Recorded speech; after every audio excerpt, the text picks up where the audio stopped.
지난 한 주간 동안 또 잘 지내셨습니까? 우리 Just Only One, 우리 성경 공부를 또 찾아주신 우리 여러분들을 환영하고 축복합니다. 이제 우리가 힘겹게 우리가 구약 성경을 또 전체를 한번 보고 이제 오늘부터는 신약 성경을 보도록 하겠습니다. 근데 신약 성경 우리 마태복음에서부터 보기 전에 우리가 신약 이것도 개괄적인 것, 우리 개괄적인 것을 한번 보시고 그다음에 다음 주부터 이제 마태복음에 들어가도록 하겠습니다. 자, 성경은 우리가 잘 알고 있듯이 성경은 구약과 신약으로 나뉘어지고 있습니다. 구약과 신약으로 나뉘어져 있는데 성경의 핵심이 무엇이냐면 바로 예수 그리스도입니다. 성경의 핵심은 예수 그리스도입니다. 그러니까 성경은 무슨 역사를 이야기하거나 어떤 점을 치거나 또 미래를 이야기하거나 어떤 한 나라의 하나 역사를 이야기하거나 이렇지가 않다는 거죠. 성경은 그 핵심이 예수 그리스도입니다. 그래서 구약 성경은 오실 예수에 대해서, 오실 예수님에 대해서 이야기를 한 것이고 신약은 이 구약의 말씀을 성취해서 오신 예수님, 그리고 요한계시록은 그래서 다시 오실 예수님. 그러니까 우리는 이 성경을 보실 때마다 항상 이것을 염두에 두고 보아야 됩니다.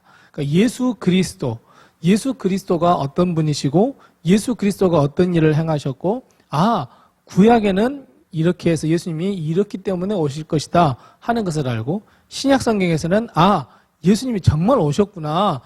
그리고 우리가 소망 가운데 다시 오실 예수님을 우리가 기다려야 되겠구나. 그래서 신약 성경은 오신 예수님 그리고 다시 오실 예수님입니다.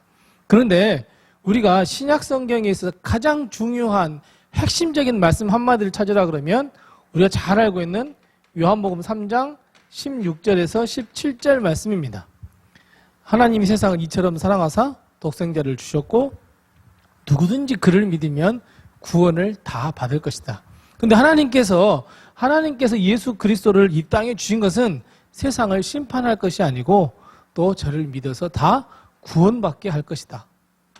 어찌 보면 신약 성경은 이 두 구절의 말씀을 잘 도회해 놓는 것이 바로 신약 성경입니다. 그래서 우리 신약 성경의 전체의 주제 성경 구절이라고 하는 요한복음 3장 16절 말씀부터 19절 말씀을 우리 한번 잘 기억하시고 성경을 볼 때마다 이 구절 말씀을 기본적으로 생각하고 예수 그리스도를 믿으면 구원이구나. 예수님을 믿어야만 구원을 받구나 라고 하는 것을 우리가 꼭 기억하셔야 됩니다. 자, 신약 성경을 볼 때는 뭘 꼭 기억하셔야 된다고요? 오신 예수님 그리고 다시 오실 예수님입니다.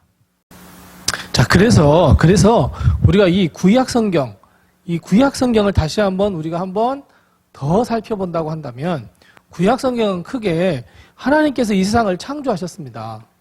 이 세상을 창조하셨는데 사람이 죄를 지었네요. 그래서 하나님께서 이 죄 지은 사람들, 우리들을 어떻게 해야 구원, 즉 하나님의 나라에 들어갈 수 있게 할까라고 고민하다가 하나님께서 우리에 주신 것이 뭐냐면 율법입니다. 니네 이 법대로 좀 살아봐. 너희가 이 법대로 살면 내가 다 구원시켜줄게. 이게 율법입니다. 그런데 사람들은 기본적으로 어때요? 죄성이라고 하는 본질상 죄인이라고 하는 이것을 버릴 수가 없습니다. 그래서 계속해서 하나님께서 이 율법을 지켜라 모세 오경을 통해서 계속해서 이야기를 하다가 결국 하나님께서 포기하시죠. 어떤 걸 포기하십니까? 네, 사람은 구원을 받을 수 없다. 무엇을 통해서? 율법을 통해서. 그래서 하나님께서 오실 예수 그리스도를 약속해 주신 것이 바로 구약 성경입니다. 그리고 신약 성경은 바로 이 오실 예수님께서 정말 이 땅에 오셨구나. 그리고 예수님께서 이런 삶을 사셨구나. 그 예수 그리스도의 십자가의 죽으심을 우리가 믿어야 하는구나. 그런데 예수님께서 다시 하나님 나라에 올라간 것은 이제 천국을 다 완성시키시고 믿는 사람들을 구원시키러 어떻게 하신다고요? 다시 오실 거야 라고 하는 것이 신약 성경입니다. 그러니까 구약 성경과 신약 성경은 이런 관계에 놓여 있고 그 중심 인물이 바로 예수 그리스도이다 라고 하는 것을 우리는 꼭 염두에 두고 요한복음 3장 16절과 17절 말씀, 이 신약성경의 대주제를 우리가 꼭 기억을 하면서 우리가 신약성경을 보셨으면 참 좋겠습니다. 그래서 신약성경은 우리가 잘 아시는 대로 신약성경은 크게 몇 개로 나누고 있죠. 먼저 중요한 것은 복음서죠. 제일 처음에 보면 복음서가 나옵니다. 그 다음에 신약성경에 역사서가 나오죠. 역사서가 나옵니다. 그 다음에 서신서가 나오고요. 그 다음에 계시록이 나옵니다. 이렇게 신약성경에는 네 가지의 아주 큰 묶음으로 나눌 수 있는데, 우리가 잘 알고 있는 것처럼 복음서는 네 개죠. 그래서 사복음서라고 하는데, 사복음서는 마태, 마가, 누가, 요한인데, 요한복음은 약간 관점이 조금 다릅니다. 마태, 마가, 누가, 요한은 예수님의 탄생, 그리고 사역, 그리고 죽으심과 부활, 마태, 마가, 누가는 이런 공통점을 가지고 있다고 한다면, 요한복음은 그 첫 시작이 태초입니다. 요한복음 1장 1절에 태초에 말씀이 계시니라, 이렇게 해서 말씀으로 시작을 하는 것이 요한복음입니다. 그리고 요한복음에는 예수님의 부활을 직접 예수님께서 부활하셨다라고 하는 것이 아니고 무덤이 비어 있었다, 그래서 빈 무덤을 이야기하면서 요한복음을 끝냅니다. 그러니까 이런 것처럼 요한복음은 이 나머지 세 복음서와 조금 다릅니다. 그래서 마태, 마가, 누가, 요한을 공관복음, 공통적인 관점을 가지고 본다, 그래서 공관복음이고, 이 세 사복음서, 요한복음, 이렇게 해서 요금 복음서로 나눌 수 있고, 그리고 역사서는 이제 교회의 역사가 시작되는, 성령과 교회의 역사가 시작되는 사도행전 한 권밖에 없습니다. 역사서는.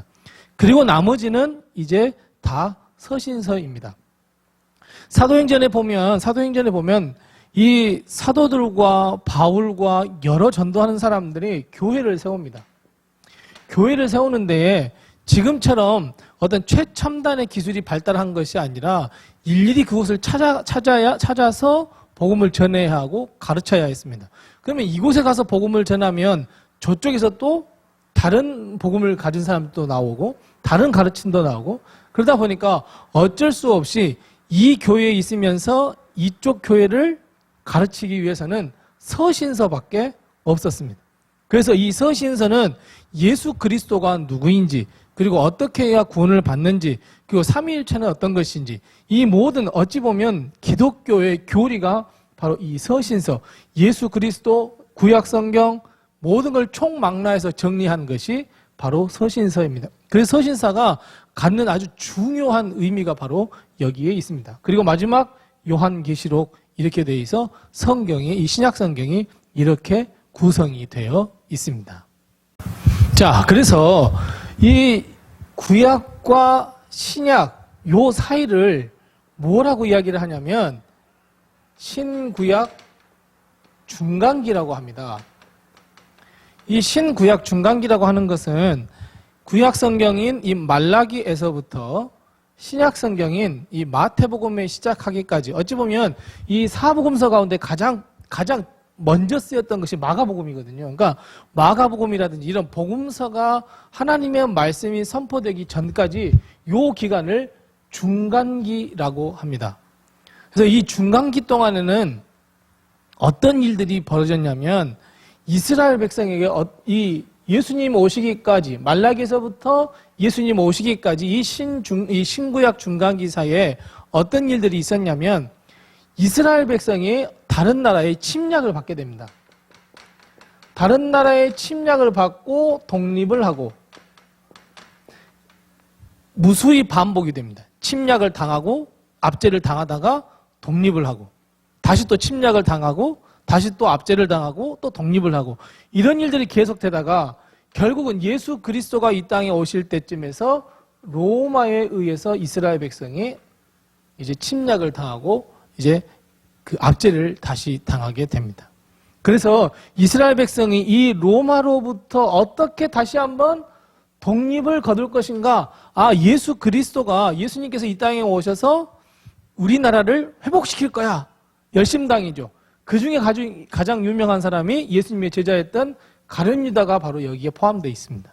그래서 예수님께서 도대체 언제쯤 스트라이크를 일으키셔서 이스라엘 백성을 구원시킬 겁니까? 여기에 관심을 가졌던 사람이 바로 이 가룟 유다입니다. 그래서 이 신구약 중간기에는 바로 이스라엘 백성에게는 이런 일들이 벌어졌습니다. 그런데 이런 일들이 벌어졌는데 문제가 하나 생겼습니다. 무엇이냐면 하나님이 도무지 말씀하지 않으셨습니다. 하나님의 말씀을 찾아볼 수가 없었습니다. 구약 말라기를 딱 끝으로 하나님은 말씀하지 않으시고 나중에 세례 요한이 이 땅에 태어날 거라고 사가랴와 엘리사벳에게 말씀하시기 전까지 하나님은 말씀하지 않으셨습니다. 그러니까 신구약 중간기의 가장 큰 특징은 뭐냐면 이스라엘 백성이 이런 위험한 처지에 놓여 있음에도 불구하고 전혀 말씀하지 아니하시는 하나님. 그걸 볼 수 있습니다. 그리고 세 번째 중요한 것은 그럼에도 불구하고 반드시 하나님께서는 말씀을 하셔서 우리를 회복시켜 주실 것이다 라고 하는 믿음을 가졌던 사람이 있었다는 거예요. 하나님께서 반드시 우리를 회복시켜 주실 거야 라고 하는 이 메시아 예수 그리스도를 보내주실 것이다 라고 하는 믿음을 가진 사람이 있었습니다. 자, 그러면 지금을 살아가는 우리, 현대를 살아가는 우리에게 있어서 하나님의 말씀은 정말 우리의 삶을 인도해주고 우리의 목표, 우리 삶에 어디로 가야 할지를 알려주는 것이 하나님의 말씀인데 이 세상이 점점 밝아지면 밝아질수록 아이러니하게 영혼은 점점 어두워져 가는 것을 볼 수 있습니다. 왜냐하면 하나님의 말씀보다는 다른 것에 우리가 신경을 쓰기 때문에 그래요. 하나님의 말씀보다는 다른 것에 더 좌지우지가 되고 하나님의 말씀보다는 하나님의 말씀은 옛날 이야기야 라고 치부해버리고 우리가 내 생각과 내 판단을 가지고 살아가기 때문에 그렇습니다. 그래서 우리는 이 세 번째 중요한 것, 이 신구약 중간기에 있어서 하나, 둘, 그리고 세 번째 하나님의 말씀을 그래도 기다렸던 사람이 있었다 하는 것, 이 세 번째를 꼭 기억하시면서 우리도 지금 조금 어렵고 힘들지만 우리 가운데 말씀하신 하나님, 그 말씀에 우리는 귀를 기울일 필요가 있다 하는 겁니다.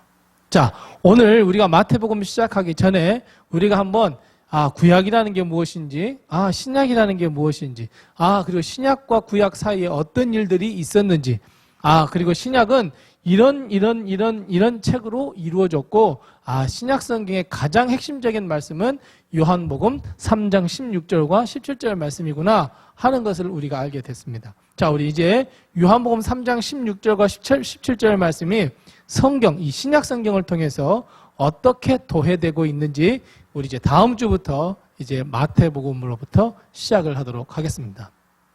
우리 영상을 끄기 전에 좋아요, 구독, 알람 이제 잊어버리지 마시고 특히 주위 분들에게 이제 신약 성경이 시작이 됩니다 라고 좀 알려주셔서 함께 우리가 은혜로움을 나눌 수 있는 그런 귀한 시간들이 되었으면 참 좋겠고 앞으로 또 요한계시록까지 우리가 계속 진행될 동안에도 하나님께서 함께 해달라고 저를 위해서 많이 기도해 주시고 또 이 성경 공부에 참여한 분들을 위해서도 많이 기도해 주시기 바랍니다. 우리 다음 주 또 만날 때까지 또 하나님께서 함께 하시고 은혜를 베풀 줄로 믿습니다. 다음 주에 뵙겠습니다. 감사합니다.